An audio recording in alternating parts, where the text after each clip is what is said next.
Hey guys, welcome to the Titanium Vault. I'm your host, RJ Bates. Today I'm sitting down with Antonio Dowdy. How you doing, man? Doing great, my man. How you doing? I'm doing pretty good. Have you recovered from the Closers Olympics? Licked your wounds there? Barely. I'm actually been working with the same guys who were dealing with that deflate gate with Bill Belichick. A little stressful, but me and the commission, yeah, gonna have it handled. So. I feel you. Me and you both, my man. Me and you both. So we're going to talk about the Closers Olympics here in a little bit. But for the people that don't know you, share a little bit about what it is that you do in real estate investing. Okay. So really simple. I'm the sales manager over at Equity Cash Offer, based out of here in Dallas, Addison, if you want to get more specific. We do wholesale, fix and flip. No buy and holds right now, just because there's no money in that. Who wants to get $125 a month? Right. Yeah, and so right now we're trying to do our best. Obviously, Donnie says take over the world. We're in, I think, right now 22 different markets active. Nice. So yeah, just kind of get into it. Awesome, man. Yeah, and so for people that don't know about Equity Cash Offer, that's with Donovan Ruffin. He's the owner of the company, and I interviewed Donnie. Oh man, I think he was like the 7th or 8th episode. So, we're talking about 120 plus episodes ago of the podcast. And it's funny, I would say go back and listen to it, but his business has completely changed. Back then he was talking about, me and my boys are just slinging out like 500 bandit signs a weekend. And you guys are a lot different now, right? So yeah, so let's talk about that. Y'all are in 22 different markets, and you're in charge of acquisitions there. So what does that look like as far as the team goes, and what you're in charge of on a day-to-day basis? So on a day-to-day basis, obviously we have a very large team of VAs. One thing that we did actually, this is before the whole coronavirus, I actually went back and recruited some of my guys. I used to be in the gym industry. Went back and recruited some of those guys who live in the Midwest. I'm originally from Kansas. And some of those guys actually work for us virtual before everybody was doing like the whole work from home thing, like it was cool. Right. We were already doing that ahead of the curve, So we have those guys, and of course we have the all of our in-house guys. So day-to-day basis, basically, obviously calling people, doing tons of follow-up on warm leads. Right, VA does our cold calling for us, and basically calling, closing those down, and honestly, just really hammering it and focus on getting like the absolute best price.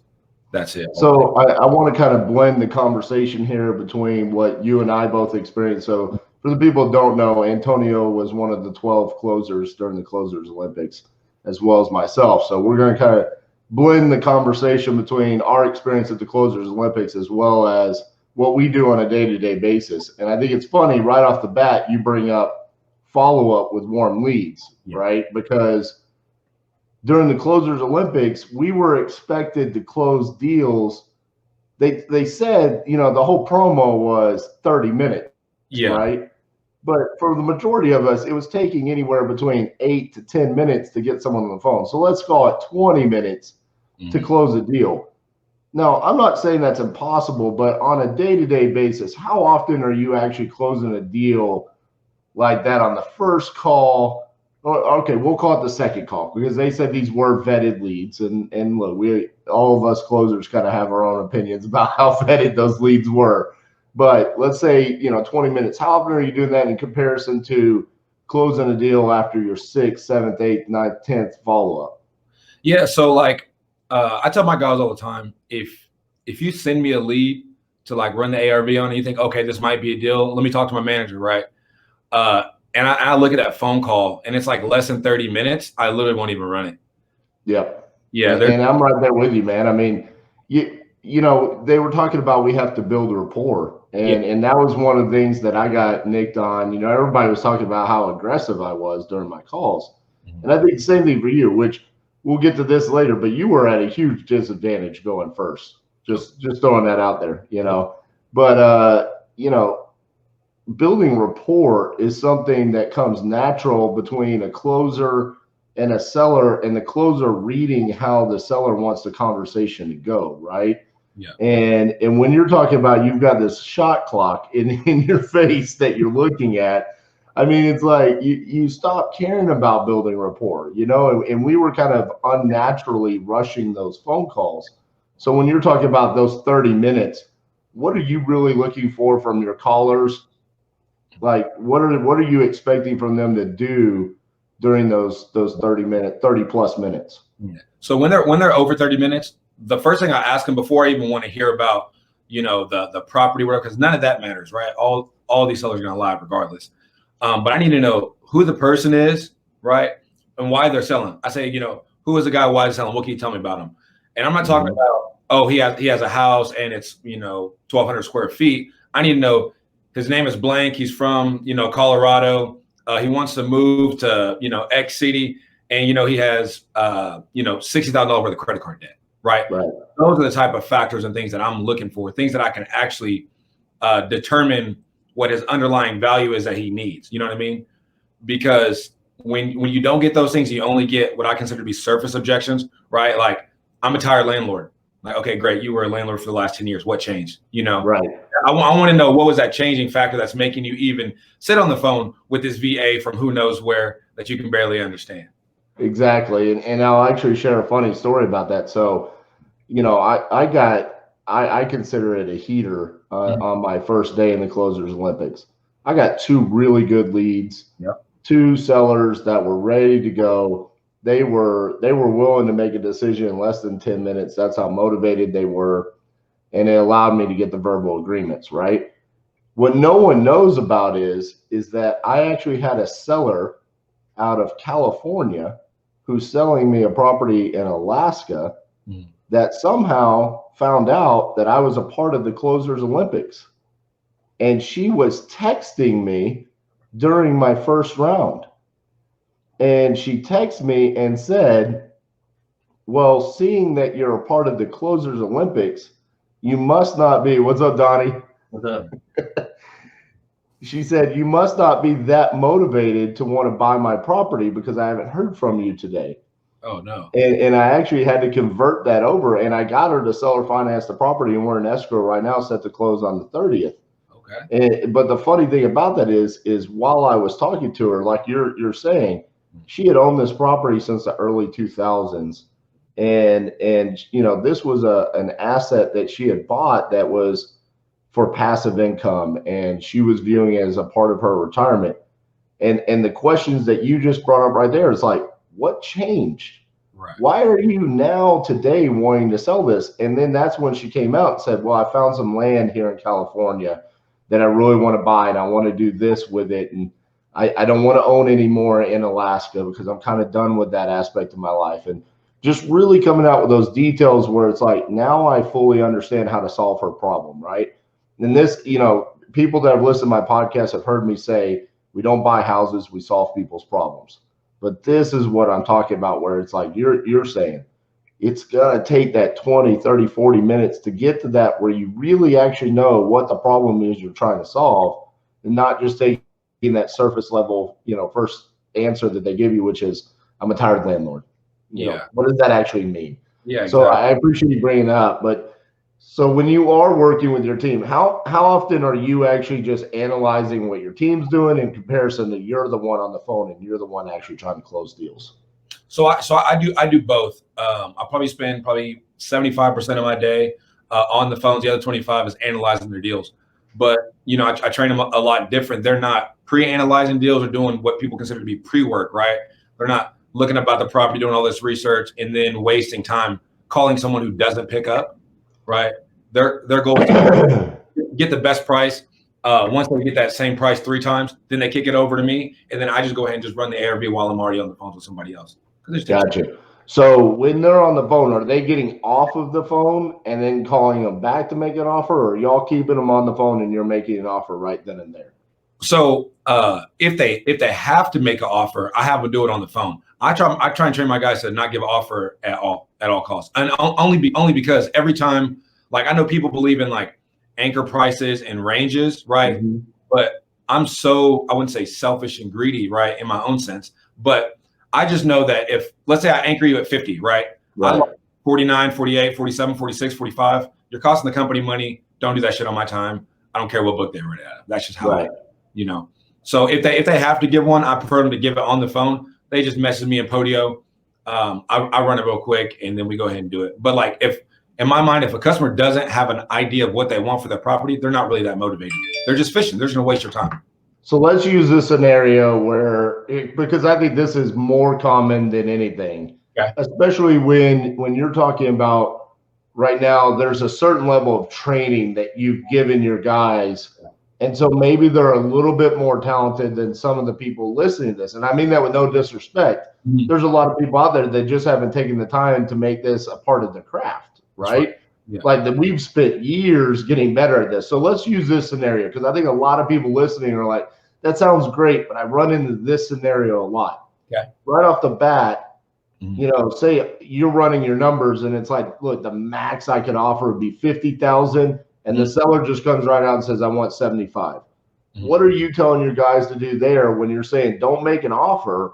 How are you getting them down to where you need them to be or even less than where you need them to be? Okay.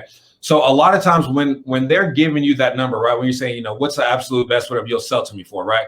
That number that comes out of the customer is purely based on that house. You see what I'm saying? Like when they're saying 75,000, it's comprised of something. And the easiest way I can explain it to you, and the way I explain it to my guys is like this. RJ, if I was going to give you $100,000 check tomorrow, right, and you knew it was coming tomorrow, what would you spend it on? You know, you're already going to be able to tell me what you're going to buy. You see what I'm saying? So my goal isn't to figure out if you need 100,000. Is figure out what you're planning on doing with it and see what's the quantitative value that might be associated with that. You know what I mean? Right. So when a customer, I tell them to build rapport. So the customer says, hey, I'm at 75. We know we can only give you 50, you know. So really, realistically, Mr. Customer, if we're able to come sort of agreement, what were you planning on doing, you know, once you do end up selling X property, right? He might say, I'm going to, I plan on moving to Chattanooga, Tennessee, right? Oh, that's fantastic. What are you gonna do in Chattanooga, Tennessee? We're gonna build rapport because I'm gonna take him off that price for a few minutes, right? He's gonna tell me everything about Chattanooga, Tennessee, blah, blah. And then it's gonna be, so what's it gonna take? You know, what do you think it's going to take for you to be able to move to Chattanooga, Tennessee to be with your Aunt Sally or whomever, you know? Right. Because like chances are they've already have a bottom dollar in their mind and it may not even be related to the house, but people mess up. That's what their issue is customer deep down might really only need 40 grand, right? But you run the ARP, you see your MAO is 70. You see what I'm saying? So then they offer this guy, you know, 50 to 60. When the guy really only needed 40 grand, of course they said yes. People feel fantastic, like, oh yeah, I got a deal. All you did was money. That's all you did was literally just cost yourself money. That's it. Absolutely, absolutely. And you know, it's funny because I've always said, and I actually have a couple of videos of me doing this where I very rarely actually talk about the price. I normally, if you go back and you watch, I almost only bring it up one time. And I very quickly shift from that to going back to how that solves the issues that they told me earlier in the call, where it's like I'm reminding them like, hey, remember you told me that you need to move to Chattanooga, Tennessee, and it was only going to cost you this much. That's what I can give you that. I can solve that problem, but because of these issues, I can't really go much higher than that. What are your thoughts about explaining your offer? Do y'all ever do that? Because I think some people disagree with me. Quite a few people disagree with me. I'm very transparent with how I got to my offer, where I actually kind of reverse engineer it back to them. And I say, look, this is how I got down to 40,000. Do y'all do that? Or do you kind of just slowly try to walk them down to the number that you want them at? So like it's in levels. I'll have them do that. So like, they'll build some rapport with the customer, right? Get that first ask, have the customer tear down their own house, right? Get that second ask, then go ahead and ask the customer again, you know, on a realistic level, because by this time we build up rapport that we're friends, you know what I mean? And if we just can't get them to budge, but you know they like you, they have enough rapport, and they want to do business with you, that's when someone like yourself, it's smart to go ahead and do that explanation, because if they can see where you're coming from and then align themselves with it, say, okay, he wants to help me out, but now I understand why he can't do it at that price, then you have a higher percentage chance. So yeah, sometimes then I do have them go ahead and explain, you know, hey, this is our margin, this is what we play with. You know, we're not trying to get rich, but obviously I'm not going to go negative, because if I go negative, I can't help you or anybody else. Right. So I know at Equity Cash Offer, y'all have both an acquisitions department and a dispositions department, right? Mm-hmm. So how often are you, as being in charge of acquisitions, communicating with the dispositions department and saying, hey, where are the buyers buying at right now? Where do I actually need to be acquiring properties at? How often are those conversations being had internally? Oh, they happen all the time. That's actually how I got really good. I spent so this is what happened. When I first got here, I locked up like 17 contracts my first month. And me being super sales McGee, you know, right? I'm thinking, oh, I'm rich. This is it. This is it, right? And that month goes by and literally 0 of them sold. I was pissed, RJ. I was sick. So I'm like, all right, something's obviously wrong. Next month, I locked up 18. And then the last day of the month, I locked up 2 more. I'm like, I got 20 contracts. There's no way nothing sells, you know? So then I end up selling one. It was it ended up being like a $17,000 assignment fee, Blaze in San Antonio. I'll never forget. And literally the only reason why it was a deal was because it was an old guy and his son had died and he had just adopted his grandson. And so he's going to live with him. He's like, hey, you know, it's my son's old house. He was overseas in the military, all these things, yada, yada. I just had a great conversation with the guy, right? Right. He's like, you know, I know you sound like a young investor and you want to try and do something. You know, I was young once. You know, where do you need to be at to make, I kid you not, he goes, where do you need to be at to make money? I was like, what do you mean? He's like, well, put me somewhere, you know, that makes you some money. You know, I'll do what I can for you. So I give this guy a price. And then he's like, you know what? Go ahead and take another $5,000 for yourself. It's exactly what he said. I was like, wow. I'm like, all right, well, that's weird. You know, and that's the first one I ever got sold. So like once that one actually got assigned, you know, I went back and I go back and I replay it and I'm like, man, this is on to something. You know what I mean? And so at that point in time, everything else past that, dude, it had to be pure like rapport based. If there was no rapport there's no money in the deal. Because when I go and talk to Omar, you know, I'm sure you see Omar in every post, right? And he's saying, hey, you know, these deals sell here, yada, yada, yada. Once I had that deal sold, I'm talking to Omar every single day trying to find out, okay, who are your best buyers? Where are they at? What do they want? Because if I can have that in my head, I don't have to go run an ARV, right? It's like, all right, I have an owner finance guy in San Antonio. He's going to owner finance everything at 130,000. As long as it's under 90, he's buying it at 90. I don't need to run any ARV for that. I just need to get it below 90. You know what I mean? Right, exactly.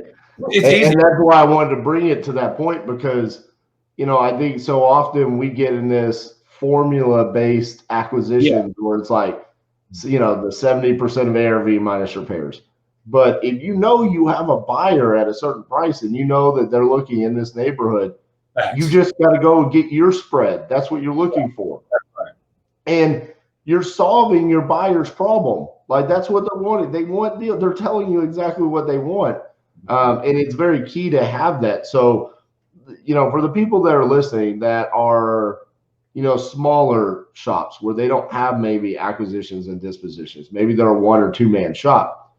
How do you kind of juggle the balance there between, am I focusing on acquisitions or am I focusing on dispositions? Because, you know, everybody tells you make your money on acquisitions. Yeah. But technically speaking, you're making your money on the dispositions when you know where your buyer's at, and then you go make the spread on the acquisition. So it's almost like you kind of have to know who's going to be buying these properties on the back end to get them, especially nowadays. Like, look, you know, Cassie and I started this back in 2014, really got the ball rolling in 2015. Yeah. Things are a lot different now. It's the prices keep going up. People keep buying with smaller and smaller margins.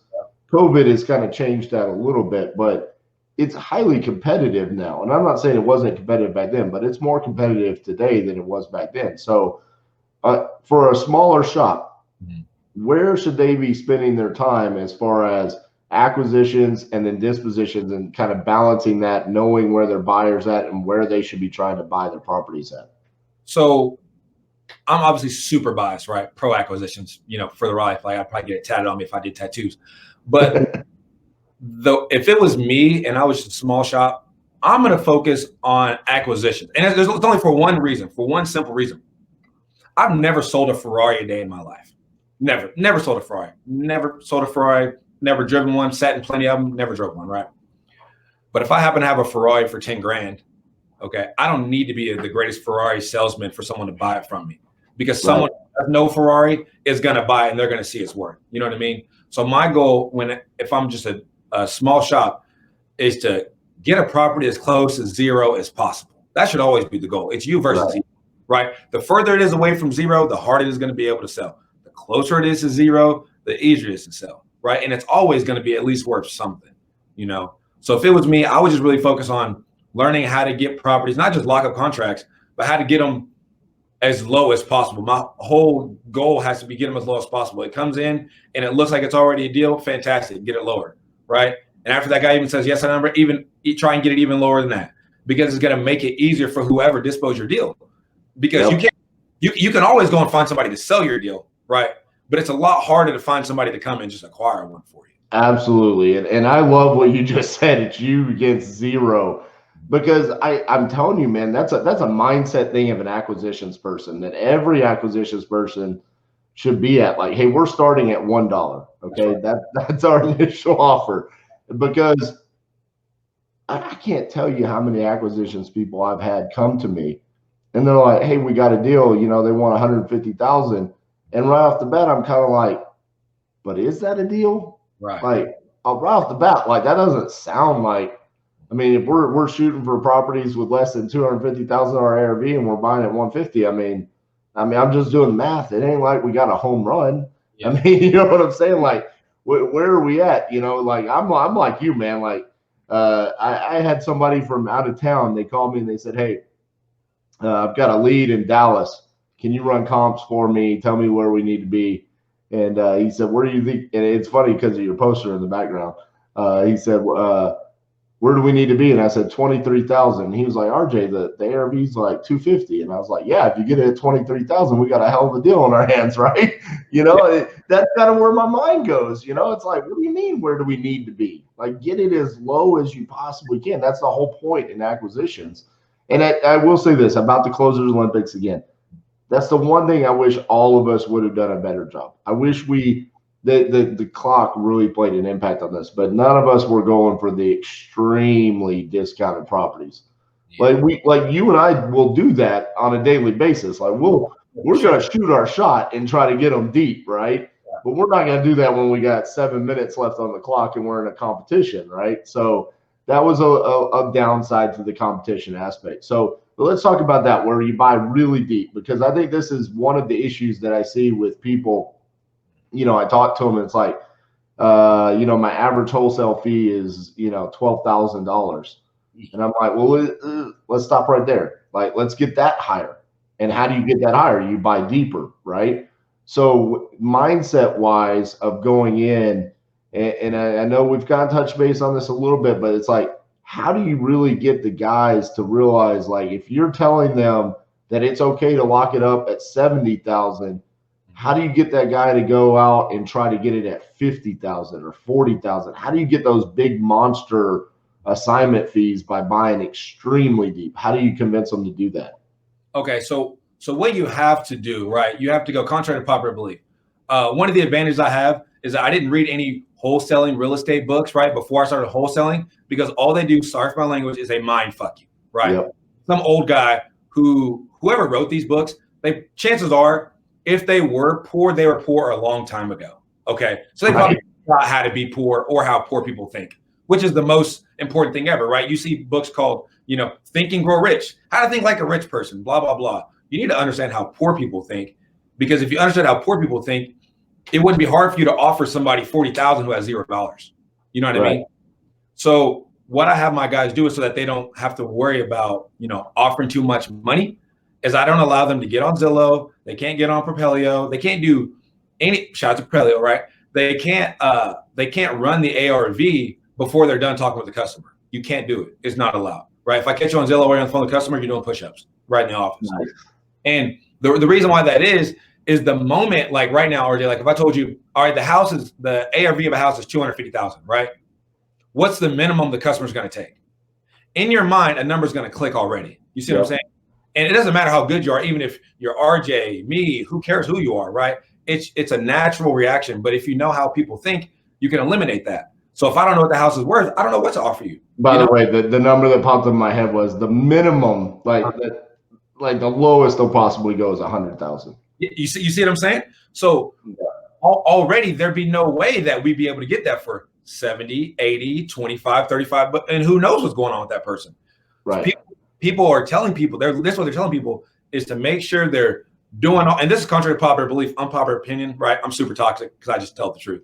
They tell people, hey man, go through, get these great apps, run all these numbers, then call the guy. It's like, you mind fuck yourself, you mind fuck yourself, you mind fuck yourself, and you're not even realize you're doing it because there's no possible way for you to see the quote unquote value in the house and then tell somebody, you know, something else because you don't believe in it. It's a belief system, right? If you're not saying it with conviction, like, you know, I can probably do between 20 and 30 grand. Okay, that's hard to do when you know the house is worth 250,000 because you're thinking, all you're going to think is how you would feel. Like, oh, I swear 250. He's not going to do that. But chances are the customer didn't wake up today, right out of bed, ran comps, and was like, oh, I'm going to try and sell my property today. I got the 3 most recent comps in the area within a fourth mile in the last 6 months. These are the most recent rehabs. Like that. Nobody does that. And if they do that, hang up because he ain't the one for you. That's exactly. So look, I know you've got your team underneath you, you know, of acquisitions managers. When a new guy comes in, like you talked about, you went and got guys from the gym, right? That you used to work with. They come in and you're telling them, hey, you're gonna try to get this at 25, 30 grand. Do you ever see them like when it gets to that point where they're like almost nervous or scared to make that offer? Like, how do you get them out of that? Because I am telling you, man, we just had a closing in Hawaii 2 days ago, and the mobile notary comes to the office. Yeah. And she's a licensed realtor, and she's telling me she saved up all this money and she wants to get into house flipping. And she says, how can I get started? And I said, well, first you need to start with wholesaling. And I truly believe that. Like, if you've got some money saved up, don't go buy a house to flip it. Like, go wholesale a couple properties and see how they perform, right? So I tell her to do this, and she's like, yeah, I just don't know if that's the right thing for me because I cold called for 9 months straight and I never got one deal. And I could tell, like, she was just timid and like she didn't want to go out there and make those offers that she knew she needed to make. So even for you going and getting these guys that are probably, you know, testosterone, you know, younger guys just ready to go conquer the world, right? And then all of a sudden it's hard to just shoot those low offers. Yeah. How do you convince them to be okay with doing that? So I kind of soften them up first. Like I have a series of customers who I've dealt with before. And these guys, they have to know the basic principles of sales, right? The basis of any sales, regardless if it's real estate, trash cans, peanuts, who cares what it is, right? Is identifying the customer's wants and needs and fulfilling it, right? Identify their needs, fulfill it. Identify their needs, fulfill it. Okay. So, you know, I'll just replay them calls and text messages of customers who, like one lady, her house was worth, I think, like 190,000. She ended up getting 32,000 for it, right? A lot of people say that's a lowball offer. That lady texted me on Christmas. She texted me every Thanksgiving. She texted me on my birthday. She's just sent me photos because she had a hip surgery 2 months ago, and I bought her house. This was February 2019. Wow. And we still talk continuous, and she's already sold 2 other properties to me since then, right? And so it's like understanding and showing them that you're not doing something that's bad. Like people think like, oh, I'm giving somebody a lowball offer. I'm stealing their house from them. Right. You're not stealing a house from someone who needs 20,000 if you give them 20,000. That makes absolutely no sense. You're helping. Absolutely. I completely agree. And here's the thing about it is that when we talk about acquisitions, and it's so easy to just go from saying you need to build rapport to then how do you make the offer? Right. And there's so much in between there that I think people really just skip those steps and they don't want to get better at it. And I hear it, man. I mean, I've had acquisitions people where I've heard the phone calls. I've gone back and read the text messages, and I've had those conversations where I'm like, dude, you went to the offer stage way too fast. Way too quick. Or whatever it is. I mean, I know you guys don't make offers, but I'm just using that term for everybody that understands what we're talking about. Actually talking about money. That's right. And how the transaction is going to go down, right? Yeah. And not fully understanding what they need. Mm-hmm. Now, I will say this. There is a certain aspect of the lead generation side of things where you're actually finding people that are motivated to sell. right? Facts. So let's talk about that, because you guys, y'all have a large team, a lot of markets. Y'all are doing a lot of marketing, right?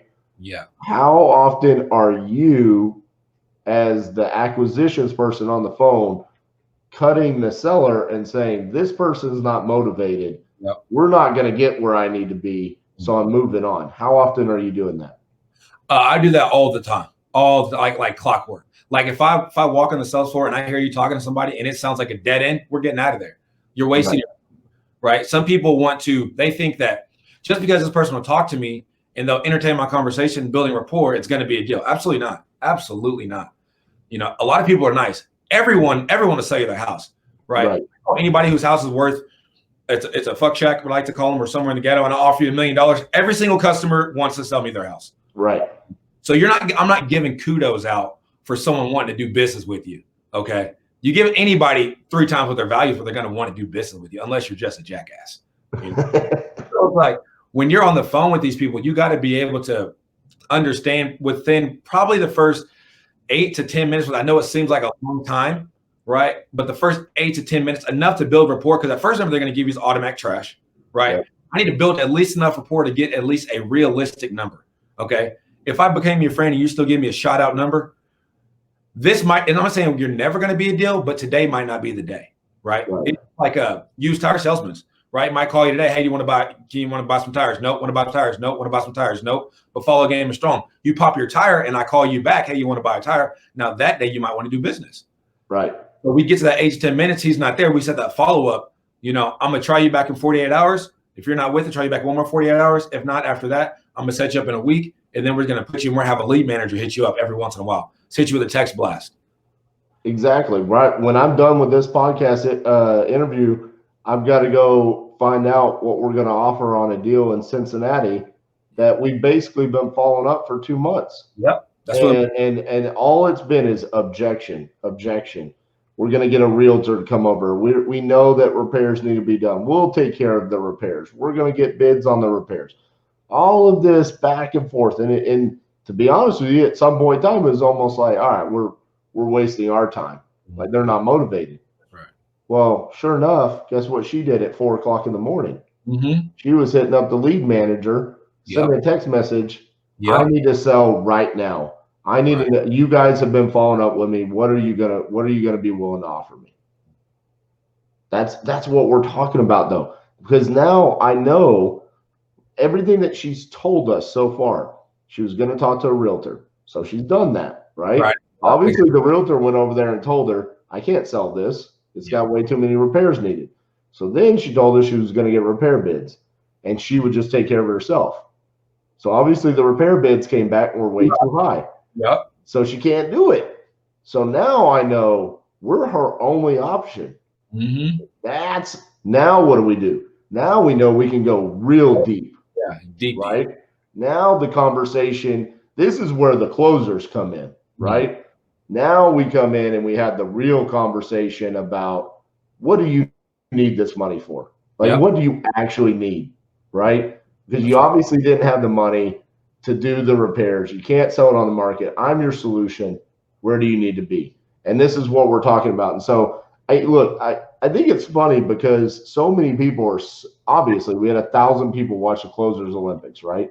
Yep. For 20 hours of us just sitting there on the phone talking to people, there was 1,000 people. I think on average, it was like 900 something people were watching at any second. So almost everybody was there watching as we were going. Yep.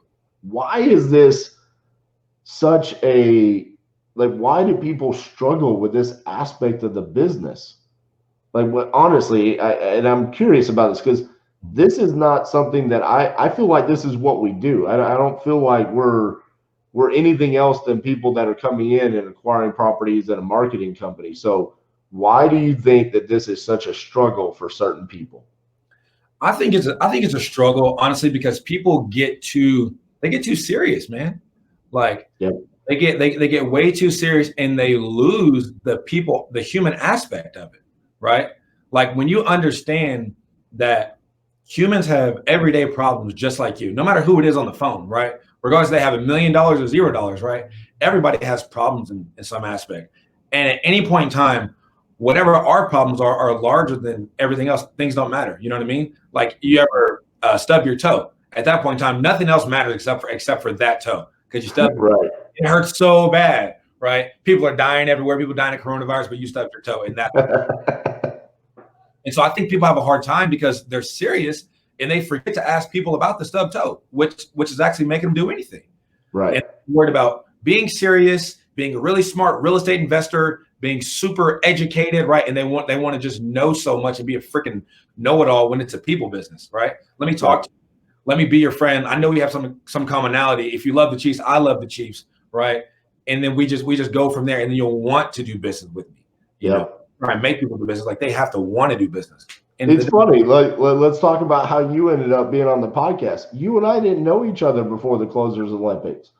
And to be honest with you, Antonio and I have had some hilarious conversations through our IG chats because we had a group chat for the Closers Olympics.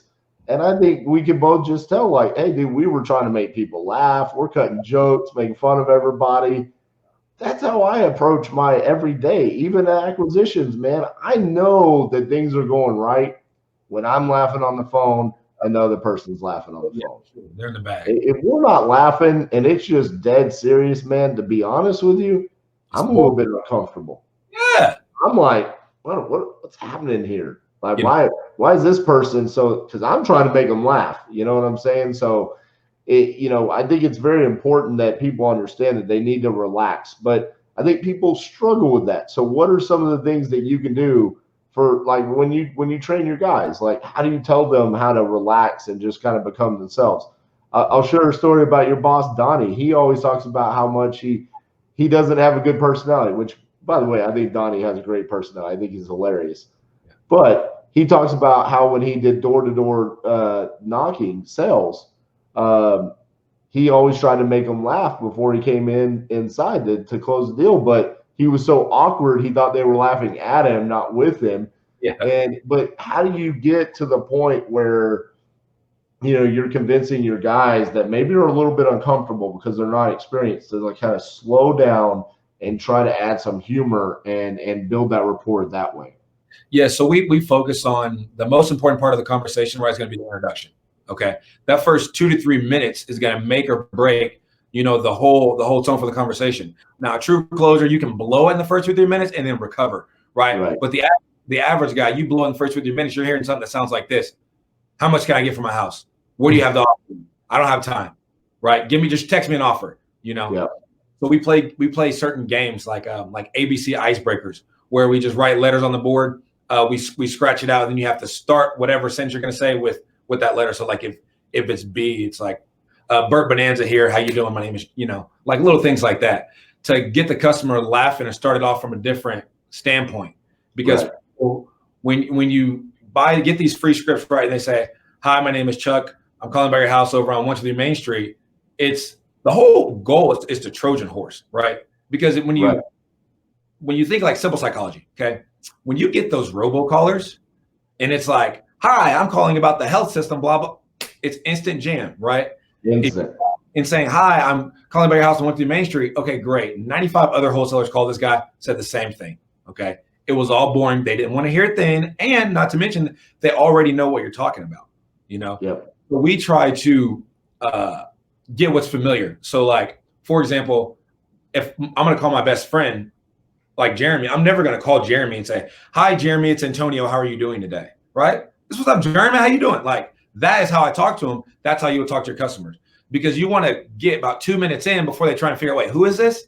You want it to seem as if you're one of their friends. They get in that familiar space, because everybody knows that people give their friends, family members better prices.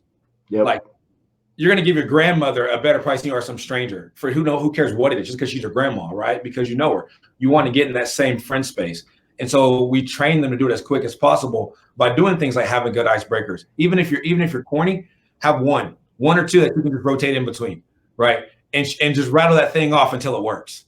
I love it. Now, I will say this.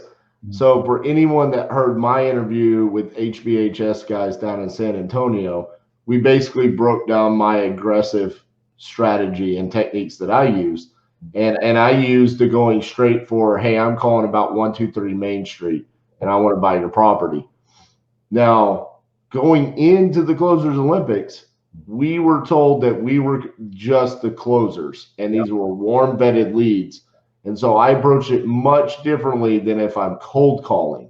Yes. Because if I'm cold calling and I'm just like, hey, I'm calling about 123 Main Street, they're gonna think like either A, I'm a debt collector, or Yeah. you know, I mean, it's something not good. Like I'm not a good guy, right? Yeah.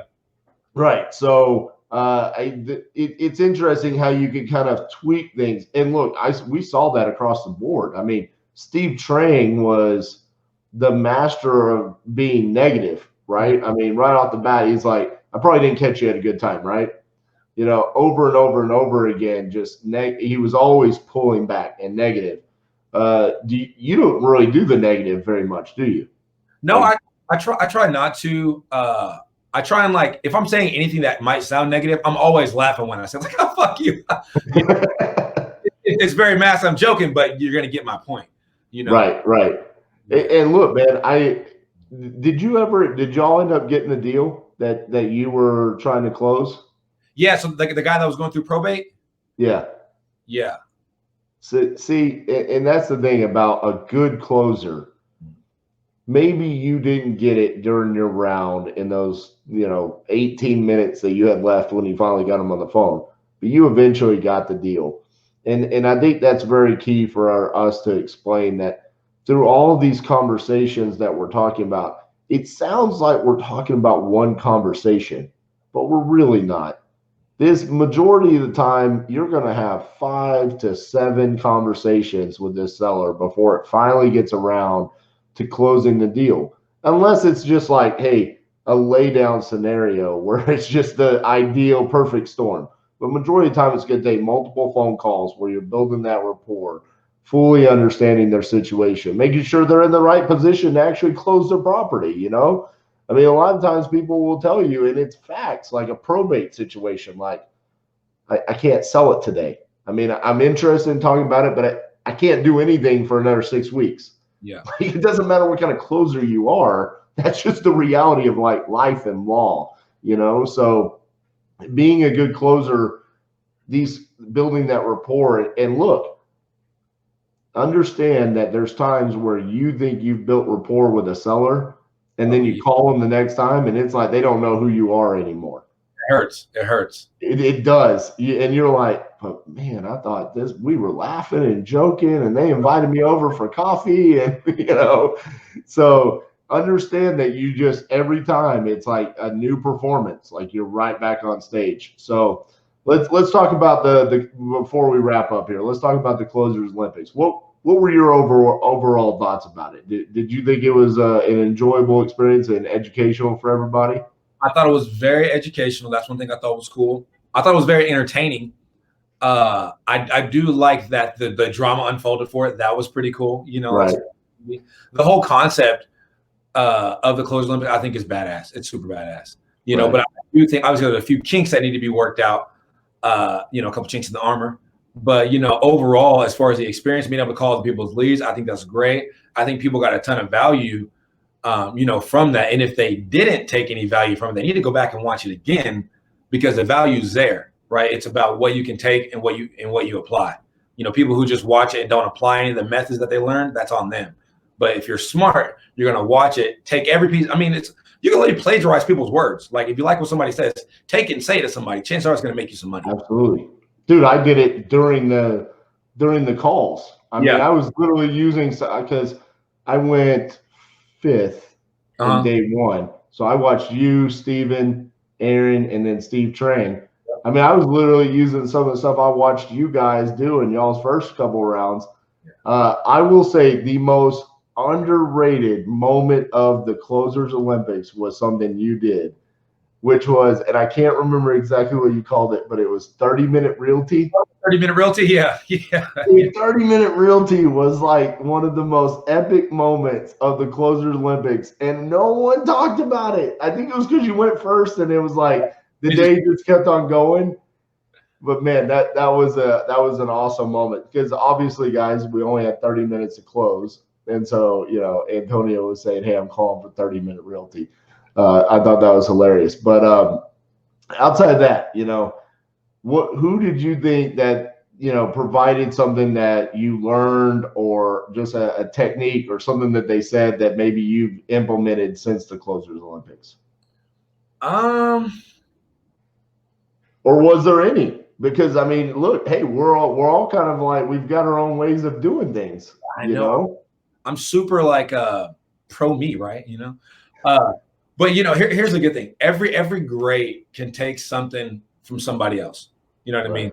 Like regardless who it is. Like even I went against Steven, right? And I got robbed. But besides that, Steven has great structure. I think like some of the things that he did, if I was to implement new guys into a cookie cutter, like assembly line method, I think he has a great strategy for that. Right. He's very methodical. I guarantee you, if I played 90 of his calls, they all sound the same.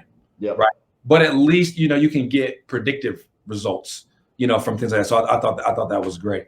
I thought you did a fantastic job. I was highly impressed. I had never heard you on the phones. Right. Never heard the phone. But I knew since you were from the DFW era, you're going to be great anyways. There was no surprise there. It was fun, man. And look, I thought your round with Steven was one of the more interesting rounds because it was the first round to go by. I don't think the judges fully understood how to judge the scorecard. No, he had how they were going to do it yet.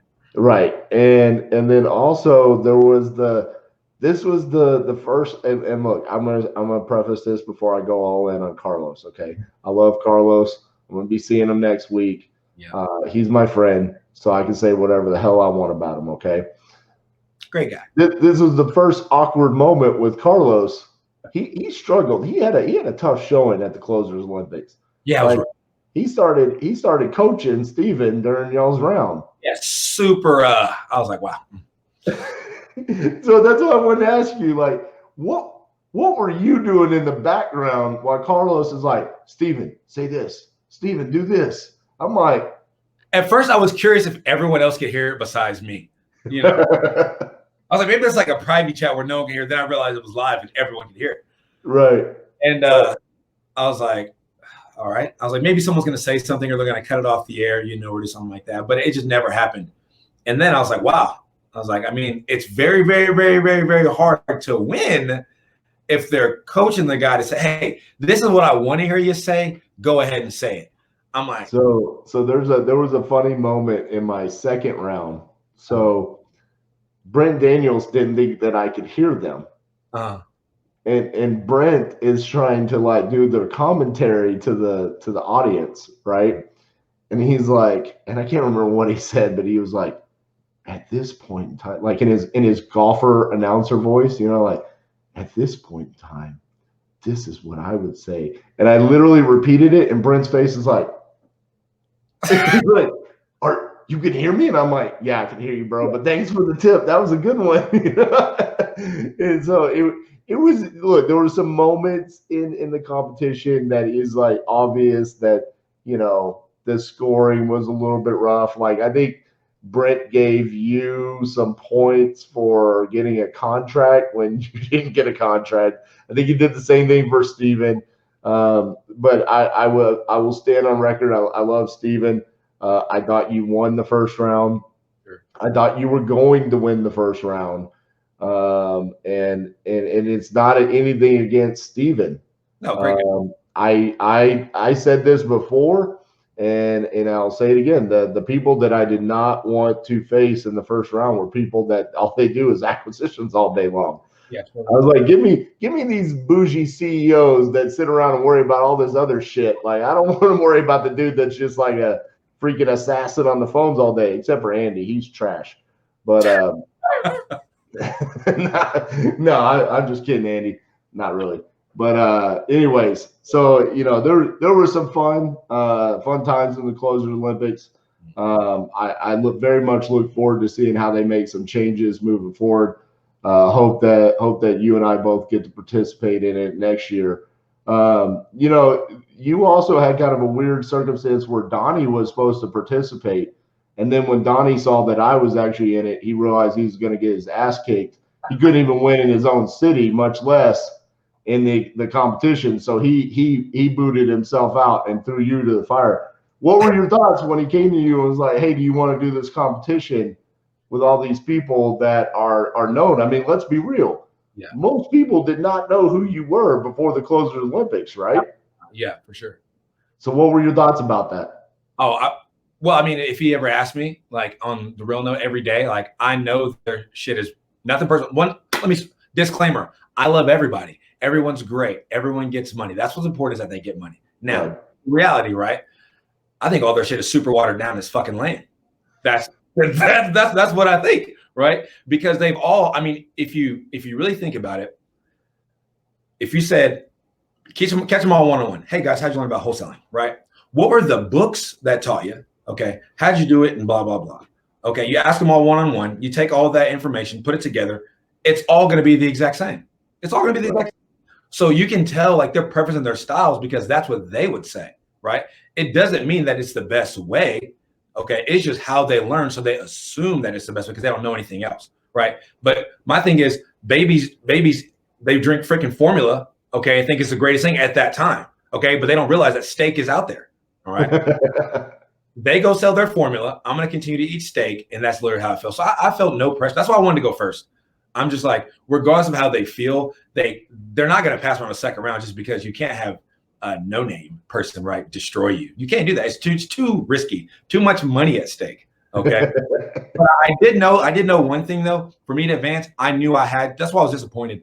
I had to close somebody on the phone because it had to be unanimous decision to where I could not get we're gonna call it manipulated, right? Manipulated, just because like I know the deal. Like I've heard them all. I know what they're preaching. I know what it is. I know what it's designed to do, and I know what my methods are designed to do. You know, absolutely, dude. I felt the same way going into day two. Yeah. So the way this worked was, you know, day one, it wraps up. There was some drama around Keith Everett's, you know, round. Like, were they going to let him do it again? Were they not? Because he didn't get any leads. So they finally decided around midnight that, okay, Adrian's moving on, you know, Diddy's out, right? How do you feel about that? Yeah, go ahead. Yeah, how'd you feel about that? Oh, how did I feel about that?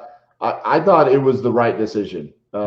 Keith had a legitimate lead in Nebraska, and he dropped the ball on it.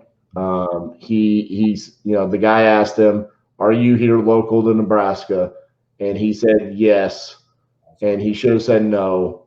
And I felt like because of that lead and because of that seller and that moment, that he should have lost, you know.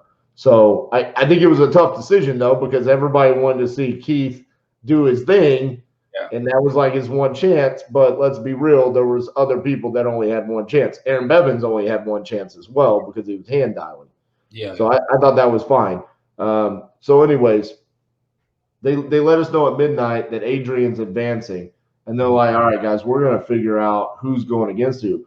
So I stayed up a little bit later, and I'm probably like, dude, I'm tired. Like, this was a long day. I know I've got another long day coming, which could be an hour and a half of calling, you know, because I'm thinking I'm going to the finals. I'm like, I'm going to bed. Yeah. So I wake up at 5 o'clock in the morning, and I look, and I see I'm going against Adrian. And I had the same thoughts as you. I'm like, there's only one way I'm advancing. Yep. I have to get a contract. You have to. If I don't get a contract, I mean, I'm going. One of the judges is his brother-in-law and his main man. I mean, and we already saw how the judging went down on day one with them. So I already knew how it was going to go down, and that's why, you know, I had some people talking about how negative I was during my second round because I got heated. And one guy said, you know, RJ's going to come back and apologize. Well, let me go ahead and tell you, I ain't fucking apologizing for anything. Okay, so. I'm not apologizing because at the end of the day, I was told I was getting warm vetted leads, and I got 4 properties that were listed on the MLS. Yeah. So I don't know what the hell they were vetting back there, but that's just not the way it's supposed to work. And so I'm sitting here going, and I stand by what I said. Hey, I'm trying to put on a show here, and I can't do that. That's right. With this is being provided, and if I'm being judged on how I'm doing my job, I'm going to sit here and I'm going to judge y'all on how y'all are doing y'all's job. And that's how I felt about it. But at the end of the day, man, great feedback from it. I loved it. I love that it gave, all of us a platform to go out there and showcase our skills. I thought you did a great job in your round, man. Was there anything, looking back at it, was there anything you would have changed about your round to try to advance? I mean, man, that's tough because like it's morals. I had so much room to where I could just give that guy a lump sum of money and he was like, oh yeah, I'll do it right now. But it just goes against everything of me, like as a person and like what I stand for, you know what I mean? Like in the real world, because I have my own guys. I wouldn't do it in the office. So I can't go on, this stage and do it in front of 1,000 people because now I'm a fraud. I can't be that guy. So I think honestly, I probably could have cut off some of the calls earlier that I was talking to really try and get to a spicy one. You know what I mean? Yeah. And if I wanted to advance, I could have played the points, but I just don't know. I just don't know if I could have done it. Maybe I'm just my ego's too big to sacrifice and try and win something. Well, look, it's all about what did you want to show people? Did you want to show people what you do on a daily basis, which I think is what both you and I did, which is why you're on my podcast. And look, at the end of the day, do I have the biggest platform out there? No. But I do have a platform. I wanted to showcase you because I respected what you did. Some people, they got to take home crowns. They got to cry on camera. They get to call themselves some title that they were given. They were doing exactly what you're talking about, where straight up on the screen it's saying MAO 20-something thousand, and they're locking it up for 30,000 and getting praise for it. Also, it hurts people. Yeah, exactly. There was one closer also that took home a title afterwards. That the seller told him at the beginning of the call, "I will sell you my house for $5,000," and he locked it up for $7,000. That's what most of us would call very bad negotiating skills. Yes. But hey, to other people, that makes them a king. To me, I would prefer to just be the people's champ like I was. And I will continue to lock deals up for $5,000 when the seller tells me $5,000 instead of $7,000. So I think I've said my piece about that. Antonio, thank you so much for coming on here, man. I wasn't going to try to make this an hour-long episode, but you got me rambling about the closer Olympics, damn it. Sorry, my man. All right, so that's our episode, guys. We have to go close deals now because this is what we actually do. We actually just sit here and close deals all day, every day. Antonio, thank you for coming on here, sharing all the wisdom that you have. Any final thoughts before we sign off? Nothing, man. I appreciate you having me on. Everyone go follow me on Instagram. I'm probably going to change my handle here in like 2 days anyways, right, to the Toxic Closer. I got it like a week ago, just waiting on my logo. Nice. Other than that, man, if you guys are out there and you guys are, have deals in DFW or anywhere literally in the world, go ahead and hit us up, sellthekeys.com. We'll move your deals for you. If you need help renegotiating, I can help you renegotiate a deal. And I promise you it's going to be less than what you think you were going to get it for. And it won't be 2K over. And I'm not going to pat myself on the back. That's for damn sure. I love it. All right, guys. That's our episode. And like I tell you every week, I'm actually going to change this because I don't think people listen all the way to the end. So I think moving forward, I'm going to add this in the beginning.